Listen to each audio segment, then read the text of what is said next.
안녕하세요. 대형 멘토 황대근입니다. 오늘은 에너토크 함께 살펴보도록 하겠습니다. 금일 시장의 대표적인 주도 섹터라고 하면 원전이 될 것 같습니다. 에너토크도 금일 정말 강한 거래량과 함께 주가의 상승 흐름세를 보여주고 있는 그런 상황입니다.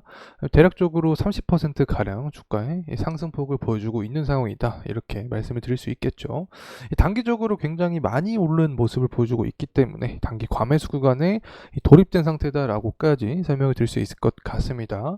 지난 에너토크의 가격적인 이 패턴 흐름을 봤을 때 주가가 상승을 하는 시기에는 모두 원전 관련된 부분이 부각을 받으면서 주가 역시 상승에 대한 흐름세를 보여주었기 때문에 이 금일 역시 두산 에너빌리티가 원전 대장주 역할을 해주면서 원전 테마를 조금 움직이는 그런 모멘텀을 자극을 해줬습니다. 이 때문에 에너토크도 금일 강한 거래량과 함께 주가가 상승을 해주고 있다, 이렇게 말씀을 드릴 수 있겠습니다. 자, 그래서 두산 에너빌리티발 효과가 과연 무엇일지 금일 한번 체크를 해보도록 하겠습니다. 자, 여기 다 나와 있죠. 이미 SMR과 체코 관련된 이야기인데 조금 더 디테일한 부분 한번 짚고 넘어가도록 하고, 또 우리가 흔히 알고 있는 미국의 주식이 있죠. 마이크로소프트도 이 데이터 센터의 SMR을 구축하겠다라는 그런 기사 내용도 나와주고 있기 때문에 전반적으로 산업의 트렌드 변화 속에서 이 원전은 빼놓을 수 없는 그런 섹터가 될 수 있다는 점 말씀드리면서 시작하도록 하겠습니다. 자, 금일 영상도 끝까지 시청해 주시고 구독과 좋아요 한 번씩 해주시면 감사하겠습니다. 자, 우선 두산 에너빌리티발 효과가 도대체 무엇이냐? 자, 이 부분을 살펴보려면 결국에 체코 원전 수주하고 SMR 관련된 이야기를 진행을 해야 됩니다. 이 체코 원전 수주 같은 경우에는 이제 프랑스와 2파전이죠. 그래서 여기서 한국이 가격 경쟁력을 앞서서 이 수주를 따낼 가능성이 높아진다라는 기대감이 반영이 되고 있는 거고, SMR 같은 경우에는 이미 수주 계약을 50조 가량을 맺었습니다. 그렇기 때문에 두산 에너빌리티부터 해서 원전 관련된 테마가 들썩이는 상황이다. 자, 이렇게 말씀을 드릴 수 있습니다. 그래서 금일 이 원전 관련된 종목 중에 하나가 바로 에너토크인데, 에너토크도 마찬가지로 상한가를 기록을 했습니다. 30%가량 주가가 상승하는 모습을 보여주었다. 자, 이렇게 표현할 수 있을 것 같은데, 정말 다양한 산업을 하지만 주가 관점에서 봤을 때 원전 테마가 형성이 될 때 움직이는 그런 종목이라는 점 말씀을 드립니다. 자, 그리고 나서 우리가 원자재 중에서 우라늄을 좀 살펴봐야 됩니다. 최근에 전력 관련된 종목들은 구리 가격에 따라서 주가 역시 움직이는 경향을 보여줬었죠. 자, 우라늄 같은 경우에는 원전과 관련이 있습니다. 자, 우라늄은 21년도부터 해서 지금까지 주가가 상승해주는 흐름세를 보여주고 있는데 중간중간에 급격하게 모멘텀이 존재를 하긴 했습니다. 어쨌든 현재까지 우상향하는 모습을 보여주고 있다, 이렇게 말씀을 드릴 수 있겠죠.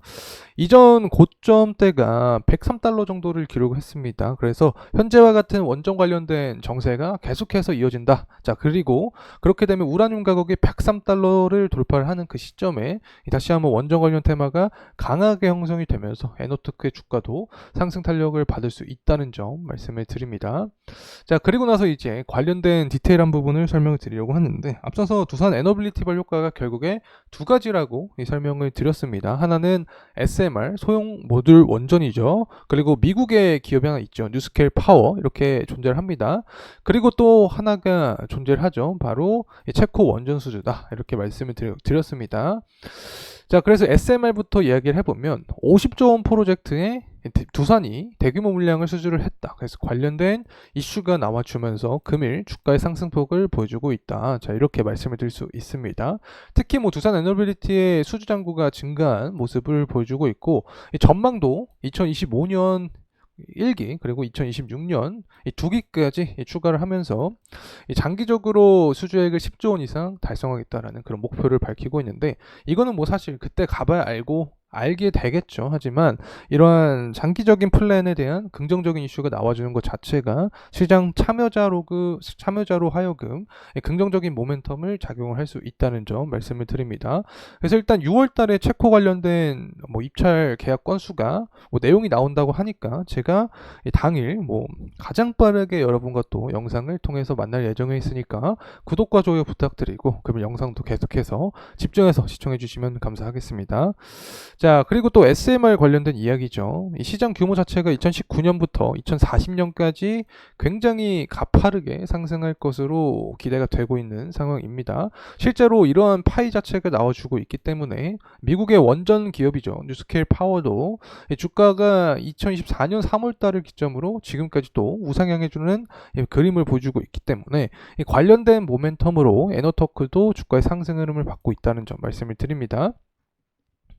자, 그래서 이 SMR 말고도 추가적인 이슈가 체코 원전 수주였는데, 이 체코 원전 사업을 수주하기 위해서 이제 총력전을 펼치고 있습니다. 수주에 성공을 하게 되면 2009년에 아랍에미리트가 있었죠. 이 바라카 원전 이후에 15년 만에 이제 또 최초로 해외 원전 건설 사업을 따내게 된다라는 점에서 의의가 굉장히 크다. 그래서 이런 기대감도 현재 반영이 되고 있다.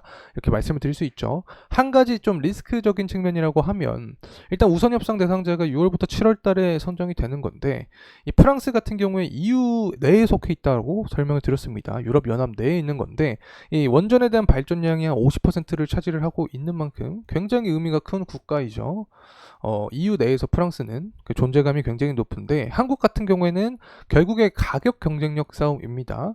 이 건설 단가 자체가 프랑스의 절반 수준이죠. 그래서 이 수익적인 마진적인 부분을 생각을 하면 한국을 빼놓을 수가 없다고 생각을 합니다. 그래서 방산과 비슷한 원리로 조금 빠르게 그리고 조금 더 값싸게 이런 전략을 통해서 한국 역시 이번 체코 수주에서 좀 긍정적인 내용을 보여주지 않을까 생각을 하고 있습니다.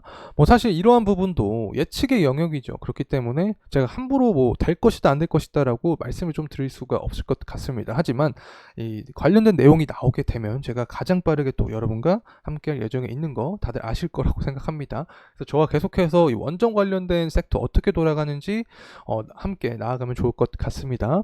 자, 그리고 나서 이 AI 관련된 이야기도 나와주고 있죠. 이 게임 체인저로서 원전이 뽑히고 있는데, 특히 MS, 마이크로소프트를 얘기하겠죠. 이 데이터 센터에 SMR을 결합시키겠다라는 그런 이야기도 나와주고 있습니다. 자, 그래서 전반적으로 앞서서 체크를 해봤듯이 SMR 시장 규모 자체가 굉장히 커지는 이 전망을 해주고 있죠.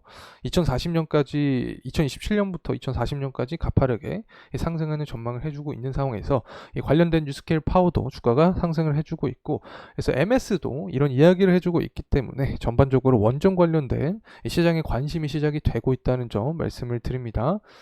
자, 그리고 나서 이제 또 정책적인 부분을 봐야겠죠. 이 트럼프와 바이든 누가 이기든 미국의 원전주는 괜찮을 것이다 라는 그런 이야기가 나와주고 있습니다. 특히 지금 지지율 차이가 굉장히 박빙입니다.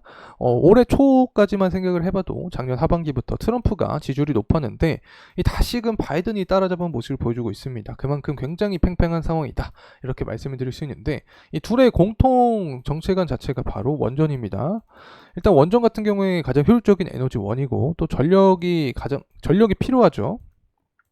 뭐 저번 시간에도 말씀을 드렸던 부분이긴 하지만 전기차부터 그다음 반도체, AI 관련된 산업이 다가오면 다가올수록 전력이 핵심 에너지원으로 필요하기 때문에 원전도 빼놓을 수 없는 상황이다. 자, 그래서 7월 8월 전당대회 그리고 11월 대선을 앞두고 관련된 공통 정책안, 원전 관련된 긍정적인 이야기가 나와준다. 그렇게 되면 이 부분에 의해서 주가 역시 상승 탄력을 받을 수 있다는 점 말씀을 드립니다. 자, 가격적인 흐름에서 이제 살펴보도록 하겠습니다. 앞서서 일봉으로 봤으니까 주봉으로 조금 더 길게 살펴보도록 하겠습니다.